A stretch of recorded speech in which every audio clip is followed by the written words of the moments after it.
வணக்கம். உங்கள் அனைவரையும் கமலதரா யூடியூப் சேனலுக்கு அன்புடன் வரவேற்கின்றேன்.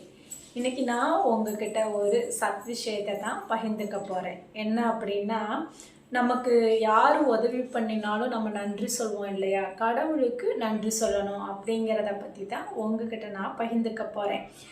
என்ன அப்படின்னா, இப்போ யாராவது போகிற போக்கில் நமக்கு இப்போ நம்ம ஏதோ ஒரு அட்ரஸ் கேட்டிருப்போம், இல்லைனா ஒரு பெரிய ஹெல்ப் கூட பண்ணியிருப்பாங்க, அவங்களுக்கு நம்ம தேங்க்ஸ் சொல்லுவோம், இல்லை நன்றி சொல்லுவோம் இல்லையா? அப்போது நம்ம நன்றி சொல்லும்போது அந்த ஹெல்ப் பண்ணக்கூடிய நபர் என்ன அவரையே அறியாமல் ஒரு மனசில் ஒரு சாட்டிஸ்ஃபேக்ஷன், ஒரு சந்தோஷம் இருக்கும். பரவாயில்ல சார் அப்படின்னு சொல்லுவாங்க, பரவாயில்லம்மா அப்படின்னு சொல்லும்போது அவங்க அகம் அந்த கண்ணில் அந்த முகத்தில் அந்த அந்த தேஜஸை பார்த்துருக்கீங்க தானே?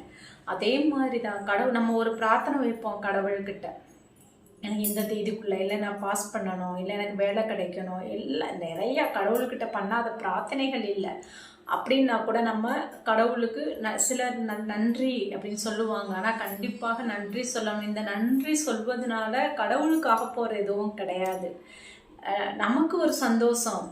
போய் கோயில் முன்னாடி நிற்கும் போதோ, ஒரு கடவுளுக்கு முன்னாடி, இறைவன் முன்னாடி, குருவின் முன்னாடி நிற்கும்போது, எனக்கு இவ்வளோ பண்ணி கொடுத்தீங்க, உங்களுக்கு ரொம்ப நன்றி அப்படின்னு சொல்லும்போது அதை கடவுள் எதிர்பார்க்க மாட்டார். ஆனால் நம்ம மனசு படுகிற சந்தோஷம் இருக்குது பார்த்தீங்களா? அது அவ்வளோ ஒரு மனசில் ஒரு சாட்டிஸ்ஃபேக்ஷன் இருக்கும். நமக்கு நன்றி சொல்லிட்டேன், என்னுடைய குருநாதருக்கும் என்னுடைய இறைவனுக்கும் நான் நன்றி சொல்லிட்டேங்கிற திருப்தி இருக்குது பாருங்க, ஆத்ம திருப்தியாக இருக்கும். அதுக்காக நன்றிகள் எதிர்பார்த்து தான் கடவுள் செய்கிறார் அப்படிங்கிறது இல்லை.